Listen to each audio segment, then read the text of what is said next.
Welcome to the workshop. That's a regular meeting. Please stand and join me in Pledge of Allegiance.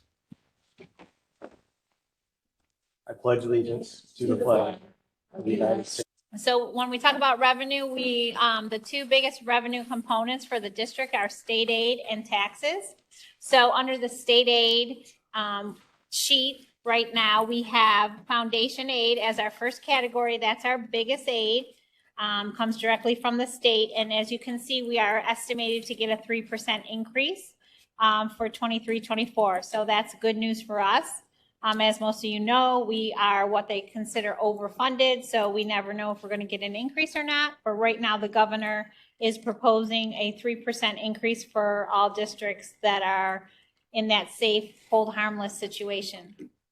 The other aids are mostly driven by our expenditures. So you'll see BOCES aid, public and private excess cost, hardware, software, library. That's based on our population. Transportation and building aid. So when the governor's office comes out with the estimates for 23-24, a lot of that is based on what we have inputted into state aid forms as our expected expenditures for 23-24. So an increase in our BOCES aid due to additional software services that we're planning on getting through BOCES for 23-24. The private public excess cost aid is down. We have brought quite a few of our students back to district, so that in turn lowers our aid, but also decreases our costs at the same time. The transportation, I'm always trying to right size that number. The state always has that incorrect. So I'm estimating the 1.3 million for next year. So it looks like a decrease, but it still will be based on our true expenditures. We will get the 76% back in aid based on that number. And the building aid, pretty consistent right now, the 1.7 million. So our total is 15,231,488, a $215,000 increase that we can work with in our budget for next year. The next page is our tax cap calculation. We did talk about this the last time we were together, and I did highlight in the yellow the carryover that I had omitted when we talked about it. So that's the carryover from last year because the board had decided to keep the levy flat. So there was a $335,762 carryover, but there is a cap on that. So $195,386 is allowed to be carried over into the calculation for this coming budget season. So the total levy allowed is 4.32. But I have met with the finance committee, and in talking about the budget and looking at these numbers, we have decided to propose to you when I present a 2.6% increase in the taxes for next year. We're under the cap. We're not even using any of that carryover. Our legal limit is 2.776 without that carryover. So they are proposing at this time under the legal limit without even using the carryover. And you'll see that in the next page when I do the total revenue broken out. You'll see that new figure in the tax levy spot. Some of the other items here on the revenue, the one I've increased quite a bit is the interest and earnings. We are earning quite a bit of interest on our treasury bills right now. Is that going to stay high? Is it going to go back down? I mean, most of last year we were earning nothing. I mean, in your personal bank accounts, you were earning nothing at that time. So right now we are earning a good amount, and it's hard to predict. So I increased it to 50,000, but that's very conservative. So we could earn a lot more than that, but I don't want to overestimate the revenue ever, because then it will cause a shortfall.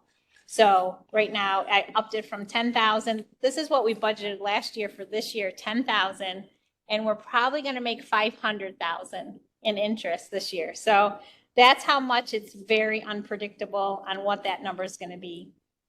The rest have stayed pretty consistent. I added 25,000. We're hoping maybe to bring a student or two possibly into maybe our 12-1-1 here at the middle school from another district, and that would give us some revenue. The rest of the state aid numbers are all at the bottom.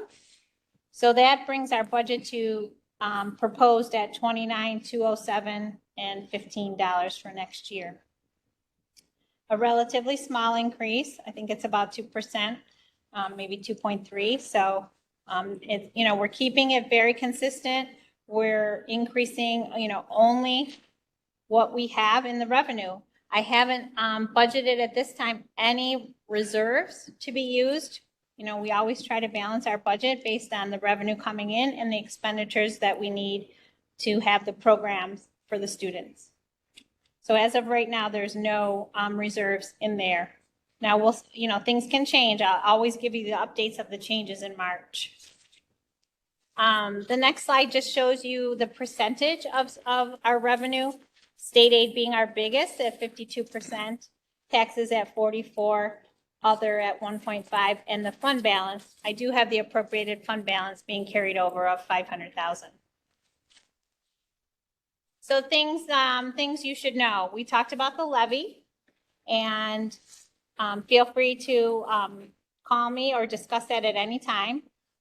We talked about the interest being a roller coaster the last few years, and the additional day school tuition that we might have in 23-24, and the changes to the state aid. So that is our revenue picture for next year.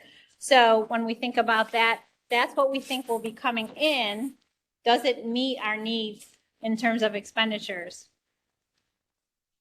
So I've gone through all the expenditures at this time, and I usually show you them. Yeah, hang on one second. This is Oliveri. Yeah. Board members, any question on the revenue side? What are the treasury notes coming in at right now? I think we're at 4.3. I think it was the last update that we had.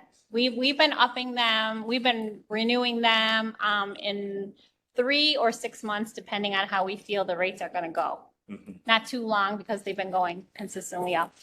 Yeah. Thank you. Anybody else? I just have the tax levy. Was hoping we wouldn't have to do that till next year when we run out of our extra aid money, but we can talk more about that in whatever. Because I'm like, no, it's lower than what we can, but it's still, right now with the economy the way it is, I hate to do any. But if you guys are proposing it, there must be a reason. So we'll continue on with expenditures and see where that leads. Okay. Thank you. So the expenditures, I usually talk about them in terms of what we call in accounting as the functions. So you'll see in this chart here, the first one is salaries. That's obviously our biggest expense is our people. And you'll see here right now I'm showing a $110,000 increase. And I said in your packets that was a little low and that we would talk about it. So the reason, usually an increase in salaries is around $250,000 a year. So I did have some money in those lines because there was some talk about the SRO, right? So I had to have some money in those lines. And honestly, I was thinking salary because I'm thinking he's kind of our employee. But really, where that's being expensed is on the contractual line. So I kind of had some money in the salary line, but you're going to see that it's actually being expensed in the contractual line. So I couldn't really explain that to you in news and notes. I wanted to kind of talk that out. Benefits, you'll see on an estimated $180,000 increase. As most of you probably can guess, that's due to health insurance. We do have a 5% increase in the premiums for next year voted on by the consortium. So that works out to just be about that. TRS and ERS, the board has always allowed me to keep that budgeted where it is because it fluctuates up and down. I've been able to keep that consistent. So a lot of that benefit change will come from health insurance. And then I have to tweak the Social Security taxes a little bit based on the increase in salaries. BOCES, that's our estimated cost, relatively flat. There's some ups and downs when I go through all the different services and products that we use through them, but you can see it's relatively flat there. Contractual, that's the biggest increase. Oh, and I'm sorry, I have this kind of broken out in the last page too, where I talk about each function for you. I'm telling you, that's the first time the SRO is being budgeted there in the contractual line. And I also have a $200,000 increase in special ed non-public placements. So outside of BOCES placements, we have had quite an increase in students attending places like Summit, HG Lewis. We had 3 move in January. So of course, I'm going to budget for them to still be here in 23, 24. So that's where that increase comes from. Our debt, that's our interest and principal payments we make on bonds. That's relatively flat for next year. Utilities, I am budgeting an increase. I do not believe I have enough budgeted for this year based on the prices have gone crazy. So the 427 that I have budgeted for this year is not enough. So I looked at a realistic number of what I think we need for this year, and then I increased it for next year, especially the electrical. I really think that's going to continue to go up. The gas might kind of level off, but the electrical looks a little volatile still. So I want to make sure I have enough budgeted. That's crazy. That used to be such a high category, and we've been able to kind of gradually lower that, and now we have to kind of increase it again. Materials and supplies and equipment is relatively flat. You can see there about the same amount that I budget for the different codes. I'm budgeting again for next year. Transportation, there's a modest increase of $66,000. Remember, we thought we were going to have to go out to bid with the transportation, but we've come to an agreement to do a 1-year extension at the CPI rate, which will be as of May 2023. We're expecting it to be around 6%. Transfers are just money that we pay for the capital outlay project and to fund part of the summer special ed program. So right now, with those numbers as they are, we have a balanced budget, 29,207,015, which is great. Because a lot of times when I first present to you, we're kind of skewed, right? The expenditures are kind of always higher than the revenue. But right now, we're looking good at that amount. So I think that's why the finance committee is saying that that's the revenue that we need to balance the budget. So I, of course, will bring you changes in May. We'll see if anything changes based on program, based on something we're doing with BOCES. The next one is just a little graph to show you how stable we are. I think it's a good sign. You don't see anything going crazy up or down. And if I did 3-4 years out, you would see that the bars are around the same for every major category. We don't have big swings in Wilson. We try to keep things. We just kind of, move along and add program and things that the kids need. And we keep everything else as, consistent as we can, which I think that seeing the consistency is a good thing. And like I said, the last page, I just kind of went over some of them. We are talking about the capital outlay project for next year. I think we have a meeting coming up in a couple of weeks. We have a few ideas on the table, but I'll let you know more about that in March. So any questions on the expenditures?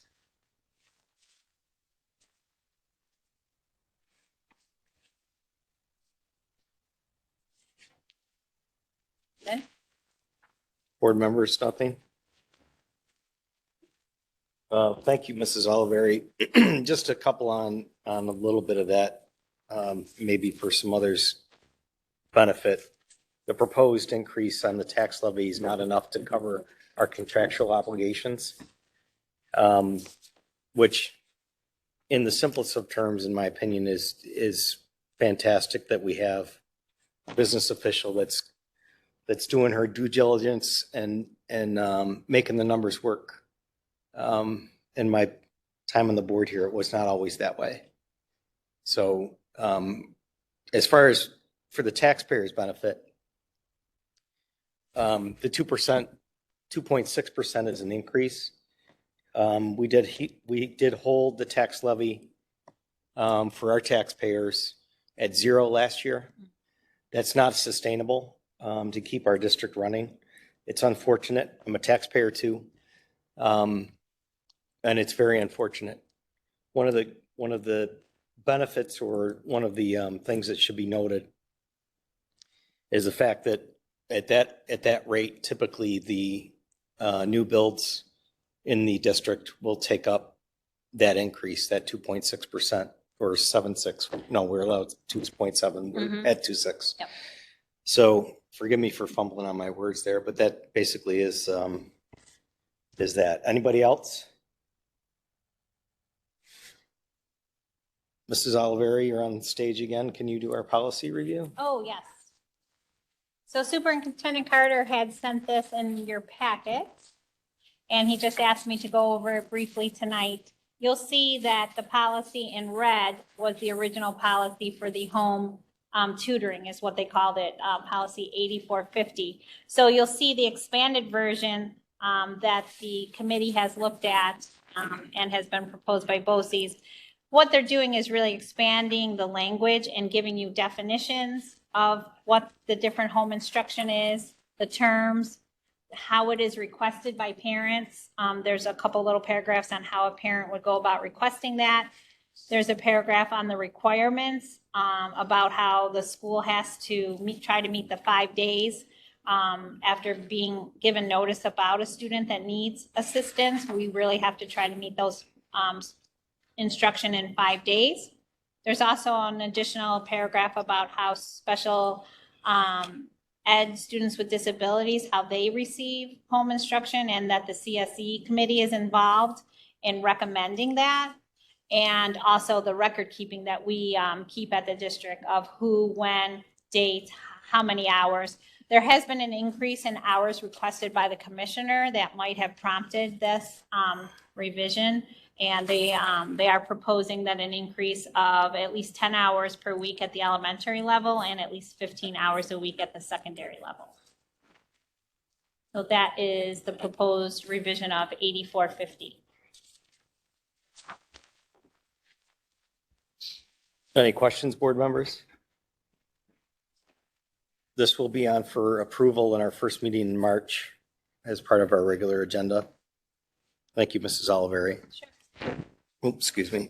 Board members carrying on for personnel appointments. A, Jared Johnston as unpaid volunteer assistant for varsity baseball for the 2022-2023 spring season under the direct supervision of Coach William Atlas. Can I have a motion?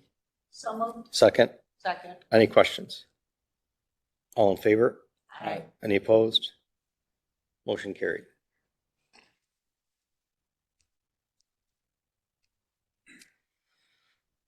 Under B, approved substitute teacher Andrea Muck. Substitute teacher has met New York State fingerprint clearance. Can I have a motion? So moved. Second? Second. Any questions? All in favor? Aye. Any opposed? Motion carried.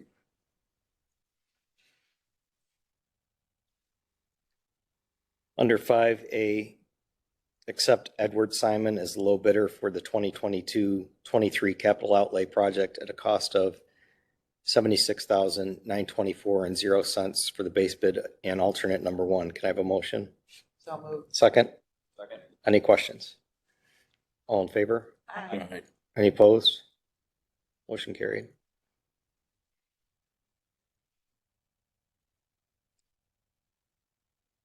Under B, accept the bid from Elgara Construction as the lowest responsible bidder for the fire roll-up door in the cafeteria at a cost of $23,000.00. Can I have a motion? So moved. Second? Second. Any questions? All in favor? Aye. Any opposed? Motion carried.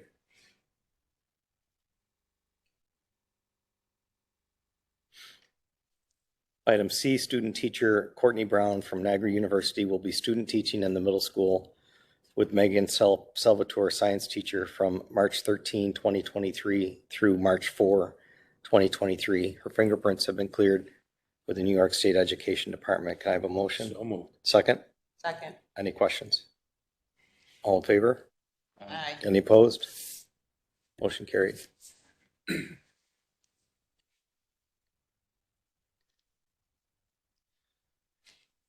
Under D, student teacher Matthew Wiggins from Niagara University will be student teaching in the middle school with James Alderman, social studies teacher, from March 13, 2023 through May 4th, 2023, pending fingerprint clearance. Can I have a motion? So moved. Second? Second. Any questions? All in favor? Aye. Any opposed? Motion carried.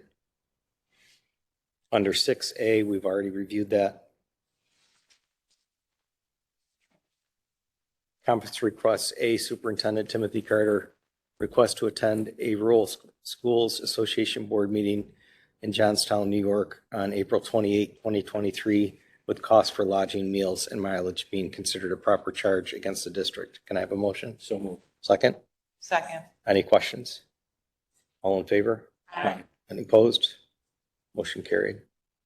Trustee Stewart, do you have anything this evening? Yes, the prospective school board member workshop will be held March 18th.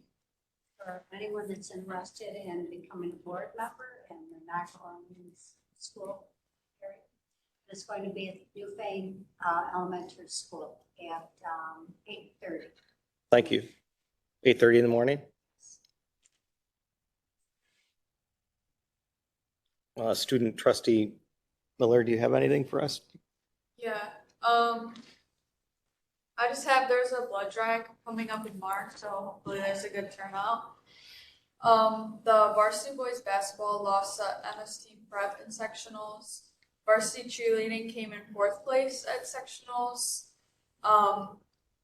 And varsity girls basketball has a game on this Thursday against Casadega Valley. And congratulations to Hamza Merrick for finishing 8th in the States for wrestling. Yeah, that's fantastic. Thank you. From the superintendent, we do have, it's time, for the board to award the Burns Scholarship. We'll be looking for a couple volunteers to serve on that committee. If you're interested, please contact the board clerk or the superintendent to express your interest. Board members, you do have in front of you this evening a copy of what the district administrators have come up with for our 2023 Wilson Central School legislative priorities. It is a list that the superintendent, the business official, and myself will take to our local elected officials, Assemblyman Norris and Senator Ort. We will present this to them, and hopefully they'll give us some time to bend their ear on what's important to Wilson. Obviously, there's many things that stick out on this list is pretty hard to get over in 30 minutes. I can't imagine even just one of these topics going over it in 30 minutes, but I know that we're all paying attention on what's coming out of Albany. And one of the things that would stick with me, and especially with the business official just going over our expenditure budget and the volatility that is in the electrical market. And this is where it starts. Wilson Community, they push these things on the school districts and they tie it to funding. So while I'm not at all against cleaning up the environment, I certainly believe that there is somewhat of a rush and that things need to be sensible. Not only do we not have the infrastructure in place in Western New York, we don't have it across the state. And you can see that with the storms that we've had and people losing power. 50 people died in Buffalo because they froze or they couldn't get to them. And just having everything electric will just compound that problem. And I apologize for that. off remark, but board members, do you have anything else this evening?